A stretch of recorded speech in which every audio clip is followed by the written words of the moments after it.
உறவுகளே, நம்மளுடைய இன்ட்ரெஸ்டிங்கான மன்வாசனை சீரியலை பார்க்குறதுக்கு எல்லாரும் தயாரா? அப்போ வாங்க, டைம் வேஸ்ட் பண்ணாமல் வீடியோக்குள்ளே போயிடலாம். இன்றைக்கான எபிசோடு என்னன்னு பார்த்துடலாம் வாங்க. ஆனால் அதுக்கெல்லாம் முன்னால் சேனலை சப்ஸ்கிரைப் பண்ணி வீடியோக்கு லைக் பண்ண மறந்துடாதீங்க.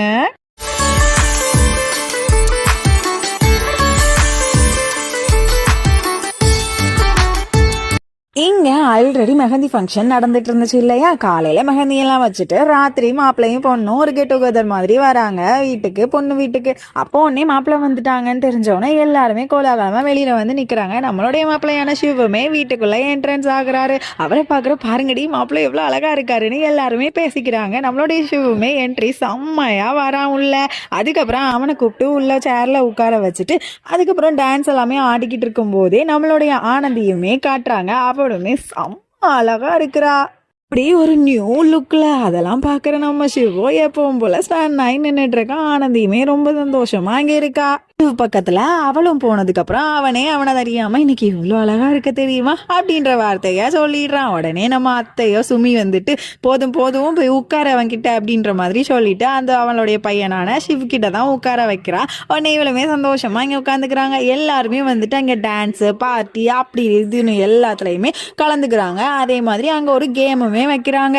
இந்த கேம் எப்படின்னா, மாப்பிள்ளைங்க எல்லாருமே அவங்களுடைய ஒய்ஃபை வந்துட்டு கையை கண்ணை கட்டிட்டே வந்துட்டு தொட்டு பார்த்து கண்டுபிடிக்கணும் அப்படின்ற இதுல முதல்ல நம்மளுடைய மிலிட்ரி மாமா தான் வராரு. இவருடைய பேர் இன்னையில இருந்து நம்ம மிலிட்ரின்னு வச்சுக்கலாம் ஜாலியா. அவர் தோத்துறாரு. அதே மாதிரி ஹாரூனும் வராரு, நம்ம மாமனாரு. அவருமே வந்துட்டு கரெக்டா அவளுடைய ஒய்ஃபான சுமி கையை பிடிச்சிடுறாரு. அப்போ உடனே அங்கே ஒருத்தவங்க சொல்றாங்க, பாருங்கடி எப்படி பாரு இவ்வளோ நாளும் தூரமா இருந்துட்டு இப்போவுமே கரெக்டா பொண்டாடி கையை பிடிச்சிட்டா நம்மளுடைய ஆரோன்னு அப்படின்ற மாதிரி கிண்டல் பண்றாங்க. இவருமே வெக்கத்துல போங்கக்கா அப்படின்னு சொல்லிட்டு ஓடுறாரு. ஃபைனலி நம்மளுடைய ஹீரோவான ஷிவு தான் வரான். அவன் கடற்கடன்னு எல்லாருடைய கையையும் தொட்டு பார்த்துட்டு லாஸ்டா உள்ள கை தான் என்னோட ஆனந்தி கைன்னு சொல்லி கரெக்டா அந்த கையுமே பிடிச்சிடுறான். உடனே வந்துட்டு அவளுக்கு ரொம்ப சந்தோஷமா இருக்கு. இவனுமே கரெக்டான கையை பிடிச்சோன்னே எல்லாருமே கிளாப் பண்ணி சூப்பர் இப்படிதான் இருக்கணும், எப்படி பாரு மேட் ஃபார் ஈச் அதர் அப்படின்ற மாதிரி கங்க்ராச்சுலேஷன் பண்ணிக்கிட்டு இருக்காங்க இவங்கள. அதுக்கப்புறம் ஆனந்தியுமே ரொம்ப சந்தோஷமா இங்க சிரிச்சிட்டு இருக்கா. அப்ப நம்மளுடைய ஷிவுடைய தங்கச்சியான ஷான்சி என்ன பண்றா, நான் ஒரு டிராமா பண்ண போறேன், உங்க எல்லாருக்கும் ஒரு நாடகம் நடத்தி காட்ட போறேன்னு சொல்லிட்டு அவ ஒரு நாடகத்தை தான் நடத்துறா. என்னடா இவன் நல்லபடியா நடத்துறாளே அப்படின்ற மாதிரி பார்த்துட்டு எல்லாருமே நிக்கிறாங்க. உடனே இது எப்படின்னா, இவங்க வந்துட்டு இவங்களுடைய காதல் கதை வந்து ஸ்டார்ட் ஆச்சு இல்லையா, அதை பத்தி தான் ஒரு நாடகமா நடத்தலாம்னு சொல்லிட்டு ஃபர்ஸ்ட் இவங்க மீட் பண்ணது எப்படி, அவன் ஒரு கார்ல வந்து இவளை காப்பாத்துவான் இல்லையா, அதுதான். நெக்ஸ்ட் வந்துட்டு இவனுக்காக இவ வந்து சாப்பாடுலாம் கொண்டு வந்தது, ரெண்டாவது இவங்க பர்சனலா சந்திச்சது, பர்சனலா பேசினது, பர்சனலா பழகுனது எல்லாத்தையுமே இவ வந்துட்டு வெளியில டிராமால காட்டும் போது நம்மளுடைய ஷிவுக்கு பக்கத்துல உள்ளவங்க எல்லாருக்குமே முகம் சுளிக்கிற மாதிரி ஆகுது.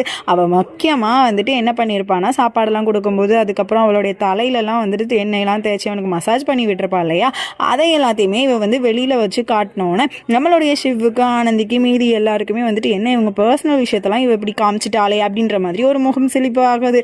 அதுக்கப்புறம் இவ வந்துட்டு ஒரு தடவை மலையில நனையும் போது இவன் போய் அதை காப்பாத்தினது அதை எல்லாமே காட்டினோன்னு ஷிவுக்கு ரொம்பவுமே கோபம் வருது. இதை எல்லாத்தையுமே நம்மளுடைய தங்கச்சி வேணும்னு தான் பண்ணியிருக்கான்றது அவனுக்குமே புரிய வருது.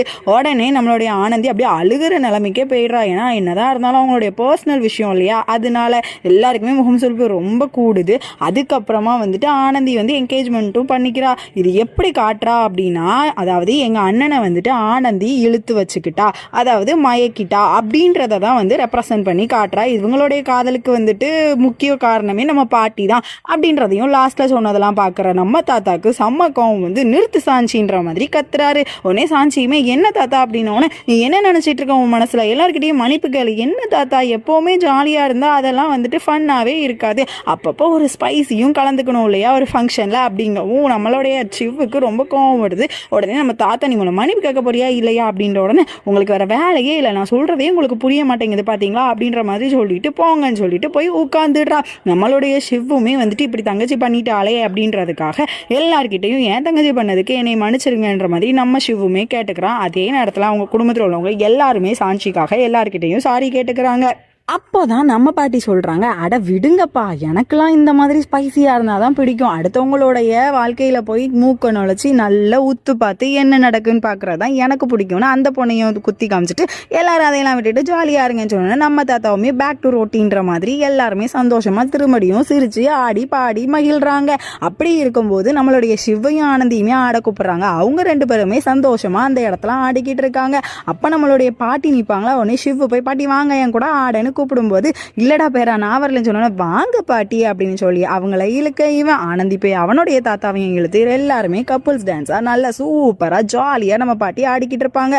அப்படி ஆடிக்கிட்டு இருக்கும்போது நம்ம பாட்டிக்கு நம்மளுடைய ஜகு ஞாபகம் தாங்க வருது. அந்த ஜகுடைய ஞாபகத்துல நம்மளுடைய பாட்டிக்கு அவங்களும் அவங்க சுத்தி உள்ளவங்க எல்லாரும் சேர்ந்து சுத்தன்னு சொல்லி படார்னு தலை சுத்தி கீழையும் விழுந்துடுறாங்க. நம்ம பாட்டி அவங்க கீழே விழுந்தோன்னா ஃபங்க்ஷன்ல இருக்கிற எல்லாருக்குமே தூக்கி வாரி போட்டுறது. என்னடா ஆச்சுன்னு ஆனந்தி சிவ் எல்லாருமே உடனே சிவு தான் வந்துட்டு பாட்டியை தூக்கிட்டு போய் பெட்ல தூக்கி போட்டுட்டு என்னாச்சுன்னு தெரியலையே. அப்புறம் உடனே சரி ஓகே பாட்டிக்கு தண்ணியை கொடுக்கலான்னு பார்த்தா தண்ணி பாத்திரத்துல தண்ணி இல்லை. உடனே ஆனந்திமா ஓடி போய் தண்ணி எடுத்துட்டு வானா அவளை சொல்ல, அவ ஓடி போய் தண்ணி எடுக்க இவன் மட்டும்தான் அங்க இருப்பான். அப்போன்னு பார்த்து நம்ம பாட்டியோ வளர்றாங்க. என்ன வளர்றாங்கன்னா, ஜகு தம்பி உனக்கு நான் எப்பவுமே கூட இருப்பேன், உன் பாட்டி எப்பவுமே உனக்கு உறுதுணையா இருப்பேன், உனக்கு யாரும் இல்லை, நீ கவலைப்படாதப்பா, சீக்கிரமாவே நான் உன்கிட்ட வந்துடுவேன்னு பாட்டி தப்பா வளர்றதெல்லாம் பாக்குற நம்ம சிவுக்கும் மனசு ரொம்ப உடையுது. ஐயோ 1000 தான் இருந்தாலும் பேரனை தானே பாட்டிக்கு தேடுது அப்படின்னு சிவ் அங்க ரொம்ப கஷ்டப்பட்டு நின்றுட்டு இருக்கான். பாட்டி ஒரே ஜகுன்னு சொல்றதையெல்லாம் பாக்குற சிவுக்கு இதுக்கு ஏதாவது தீர்வு கண்டுபிடிக்கணும்னு நினைக்கும் போதே எல்லாருமே அந்த இடத்துக்கு வந்தோடனே இவனுமே பின்தங்கி போயிடுறான். உடனே பாட்டியுமே எழுந்துட்டு என்னாச்சு, ஐயோ என்னால எல்லா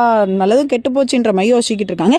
இங்க நம்ம ஹாரூன் கிட்ட நம்மளுடைய டாக்டர் தம்பி சொல்லிக்கிட்டு இருக்கான், மாமா அவங்களுக்கு வந்துட்டு பாட்டிக்கு வந்துட்டு லோ ப்ரெஷர் ஆயிட்டு என்னாச்சு டிப்ரெஷன்ல இருந்தாங்களா, இல்லப்பா இவளுடைய கல்யாணத்துக்காக அங்கேயும் இங்கேயும் ஓடி எல்லா வேலையும் பார்த்ததுனால இப்படி இருக்கும்னு சொல்றாங்க. ஆனா நம்ம சிவுக்கு மட்டும்தான் தெரியுது பாட்டி எதனால இப்படி இருக்காங்கண்டு. அப்புறம் டாக்டர் தம்பியுமே, மாமா அவங்களுக்கு வந்துட்டு கொஞ்சம் உடம்பு வந்துட்டு ஓகே ஆகணும், அதனால அவங்கள ரெஸ்ட் எடுக்க விடுங்கன்னு சொன்னோன்னா நம்மளுடைய சிவ் வீட்டில் எல்லாருமே வீட்டுக்குமே வந்துடுறாங்க. இங்கே வந்தோன்னா சாஞ்சியால் தான் எல்லாமே நடந்திருக்குன்னு சொல்லி எல்லாரும் சாஞ்சியை தான் குத்த சொல்லிக்கிட்டு இருக்காங்க. சாஞ்சியுமே வந்துட்டு உங்களுக்கு என்னை திட்டலைன்னா முடியாது, நீங்கள் வாட்டில் திட்டுங்க, எனக்கு என்ன, நான் வந்து நல்லது தானே பண்ணேன், இதில் என்ன இருக்குது, நான் சும்மா தானே பண்ணேன், அதையே இவ்வளோ பெரிய விஷயமா இருக்கீங்க நான் அவள் கேட்க. இங்கே நம்ம சிவுக்கோ வந்துட்டு சிவுக்கு மட்டும்தான் தெரியும் பாட்டி எதனால் அப்படி ஆனாங்க, அவங்களுக்கு ஜகுவை தேடுது அதனால தான் அவங்க அப்படி ஆனாங்கன்னு அவனுக்கு மட்டும்தான் தெரியும். உடனே அவன் எழுந்திரிச்சு போய் தனியாக நின்றுட்டு யோசிச்சுட்டே இருக்கான், இதுக்கு வந்து ஏதாவது ஒரு தீர்வு பண்ணணும், இது வந்து அவன் மேலேயுமே தப்பு இல்லை, இந்த தப்பை வந்து நம்ம தான் சரி பண்ணணும், இது நம்மளால நடந்தது தானே அப்படின்னு சொல்லிட்டு யாருக்கோ ஒருத்தங்களுக்கு ஃபோன் போடுறான். உங்களை என்னால் மீட் பண்ண முடியுமான்ற மாதிரி கேட்குறான். கேட்டுட்டு நான் இப்போ உங்களை வந்து உடனே பார்க்க வரேன்ற மாதிரி அந்த அன்டைமில் கூட நம்ம ஜொகு பையனுக்காகவும் அந்த பாட்டிக்காகவும் இவன் வந்துட்டு தூக்கத்தை எல்லாம் விட்டுட்டு ரொம்ப ஸ்பீடாக கார் ஓட்டிட்டு போய்கிட்டு இருக்கான்.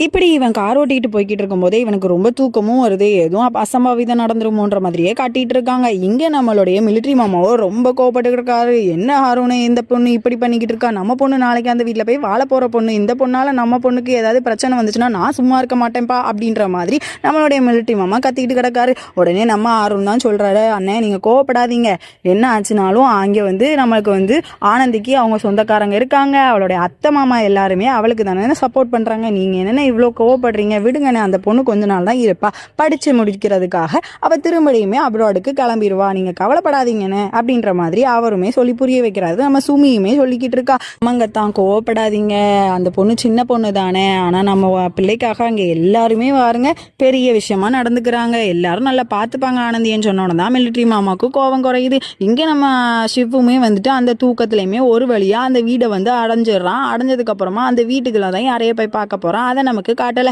அதோட காலையில ஆயிடுது. காலையில ஆனவுடனே இவன் ஒரே வேலையா நம்மளுடைய ஆனந்தி வீட்டுக்கு தான் வந்துகிட்டு இருக்கான். எல்லாருமே வாங்க தம்பி வாங்க, என்ன சிவ் சாப்பிட்றியா, சிவ் நான் இப்பதான் பிரேக்ஃபாஸ்ட் பண்ண போறேன், நீ சாப்பிட்டுட்டு போப்பான்னு சொன்னோன்னா அதெல்லாம் ஒன்றும் வேணாமா, நம்ம வீடு தானே, நாம அங்கே தானே இனிமே இங்கே வந்து இருக்க போறேன், அதெல்லாம் ஒன்றும் கவலை இல்லை. உடனே பாட்டி பக்கத்துல போய், பாட்டி உங்களுக்கு பரவாயில்லையா இப்போ உடம்புன்னு கேட்டோன்னே, அதான் என் பேராண்டியை பார்த்தாச்சே, இனிமே எனக்கு என்ன பிரச்சனை, அதெல்லாம் உடம்புலாம் சூப்பரா ஆயிடுச்சு அப்படின்ற மாதிரி இவங்க கிண்டல் பண்ணிக்கிட்டு இருக்காங்க. சரி பாட்டின்னு சொல்லிட்டு பக்கத்துல போயிட்டு நான் உங்களுக்கு ஒரு சர்ப்ரைஸ் தரேன், அதையுமே இப்போ நீங்கள் பார்க்கணும்னு சொல்லிட்டு கண்ணை மூடி கண்ணை திறக்க வைக்கிறான். உடனே பாட்டியுமே வந்துட்டு கண்ணை திறக்கிறாங்க. கண்ணை திறக்கும் போது முன்னால ஷூ காலோட யாரோ வந்து நிற்கிறாங்க. யாருடா அதுன்னு பாட்டி பார்க்குற முன்னாலேயே வந்துட்டு கண்ணை நல்லா தொடச்சிட்டு பார்த்தா நம்மளுடைய ஜக்கு பையன் தான் இங்கே வந்து நிற்கிறாங்க.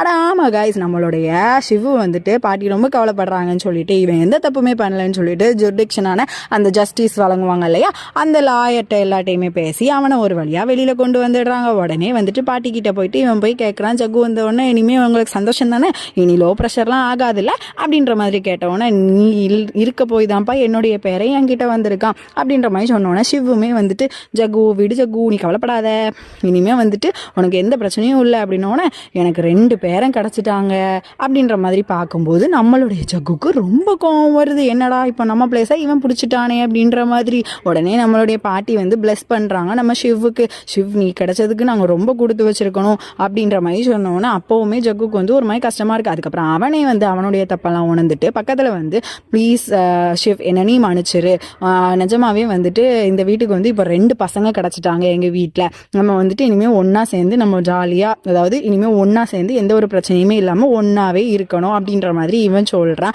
அப்போ உடனே நான் இது வரைக்கும் என்ன தப்பு பண்ணியிருந்தாலும் என்னை நீ மன்னிச்சிடணும் அப்படின்ற மாதிரி அழுதுகிட்டே வந்து நம்ம ஷிவு கிட்ட பேசிக்கிட்டு இருக்கான். அப்போ உடனே நம்ம ஷிவ் என்ன பண்ணுறான்னா அவனுடைய தோளில் கை வச்சுட்டு டே விடுறா, என்னடா பெரிய மனுஷமாய் பேசிக்கிட்டு இருக்க, இனிமேல் நானும் நீயும் அண்ணன் தம்பி அவ்வளோதான் ஓகேவா அப்படின்ற மாதிரி சந்தோஷமாக அங்கே 2 பேருமே இருக்காங்க. உடனே எடி சீக்கிரம் போய் கற்பூரம் எடுத்துட்டு பிள்ளைங்களுக்கு சுற்றி போடணும் அப்படின்ற மாதிரி சொன்னோன்னே நம்மளுடைய சின்னத்தையுமே ஓடி போகிறாங்க. அதுக்கப்புறம் என்ன நம்மளுடைய ஆனந்தி போய் எந்த பிரச்சனையும் முடிஞ்சிட்டேன்னு சொல்லி சாமி கிட்ட தான் கும்பிட்டுட்டு இருக்கா. சாமி கிட்ட வேண்டிட்டே திரும்புவாளா. அந்த இடத்துல வந்து நிற்கிறது யாரு, நம்மளுடைய சிவு தான். சிவு வந்து நின்னோன்னே இவளுக்கு ரொம்ப சந்தோஷமாயிடுது. ரொம்ப தேங்க்யூ அப்படின்ற மாதிரி இவளுமே கேட்டுக்கிறா. இன்னைக்கு சொல்லப்படாத மிராக்கிள்ஸ் எல்லாமே நடந்துச்சுங்க அப்படின்ற மாதிரி ஷிவ் கிட்ட சொன்னோன்னா ஷிவுமே சொல்கிறான் இன்னைக்கு எனக்கும் தான் நடந்துச்சு அப்படின்ற மாதிரி கேட்கும்போது நம்ம ஆனந்தி வந்து என்ன நடந்துச்சு அப்படின்ற மாதிரி சொல்கிறா. அப்போ இவன் சொல்கிறான் ஆமாம் நான் உன்னைய பார்த்தது நீ என்னைய பார்த்தது நம்ம 2 பேரும் பழகினது நம்ம 2 பேரும் லவ் பண்ணது இவ்வளோவுமே வந்துட்டு மிராக்கிள்ஸ் தானே ஆனந்தி அப்படின்னு சொன்னோன்னே நம்ம ஆனந்தியுமே அவளையே அறியாமல் வெக்கப்பட்டு தலை குனிகிறா அந்த இடத்துல. அப்போ உடனே கடவுளுக்கு நன்றி சொல்லிடுங்க அப்படின்ற மாதிரி சொன்னோன்னே இவனுமே வந்து கடவுளுக்கு நன்றி சொல்லிட்டு அங்கேருந்து கிளம்புறான். உடனே ராத்திரி ஆகிடுது. நம்மளுடைய ஆனந்தியும் அந்த வெறும் வீட்டை விட்ட முழிச்சு பார்த்துக்கிட்டு இருக்கா. ஏன்னா அவளுடைய பாட்டிக்கிட்ட வந்து பழகுனது அதையெல்லாம் நினச்சி பாட்டி ரூமில் போய் நின்று அழுதுகிட்டு இருக்கா. அதுக்கப்புறமா பாட்டியெல்லாம் பார்த்துட்டு நான் உங்களை விட்டு பிரிய போகிறேனே, நான் இதுக்கப்புறம் எப்படி உங்களை விட்டு இருக்க போகிறேன்ற மாதிரி அழுகிறா. அதே மாதிரி நம்மளோட சின்ன மாமியார் சின்ன மாமனார் வீட்டுக்கும் அதாவது அவங்க ரூமுக்கும் போயிட்டு அவங்க பண்ண ஹெல்ப்பு அவங்க பண்ண நினைவையெல்லாம் பார்த்து அழுதுகிட்டு இருக்கா. அதே மாதிரி தான் நம்ம ஹாரூன் சுமித்ரா வீட்டுக்கு அதாவது அவங்க இடத்துக்கும் வந்துட்டு நம்மளை அத்தை இவ்வளோ நல்லபடியாக பார்த்துக்கிட்டாங்களேன்னு சொல்லிட்டு அதையும் நினச்சி அழுதுகிட்டு கதறி அழுகிறதுக்காக ஓடி போகிறா அவளுடைய ரூமுக்கு.